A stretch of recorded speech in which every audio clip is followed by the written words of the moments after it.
एक पान का पत्ता लीजिए और उसके आगे और पीछे वाले हिस्से को काट दीजिए। अब उसमें डालिए 2 चुटकी के करीब अजवाइन, 2 लौंग, पर लौंग का आपको केवल ऊपर वाला हिस्सा लेना है, तना नहीं, और आधा छोटा चम्मच के करीब शहद। अब इस पान को बनाकर मुंह में रखिए, धीरे धीरे चबाते रहिए और धीरे धीरे इसका रस अंदर ही निकलते रहिए।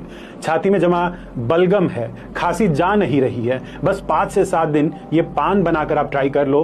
पान बलगम को पतला करता है, वहीं अजवाइन उसे बाहर निकालने में आपकी सहायता करता है और शहद उसे जड़ से खत्म करने में आपकी सहायता करता है। तो जाग जाइए, अब भी समय है, अपने घर के खाने की ताकत को पहचान जाइए।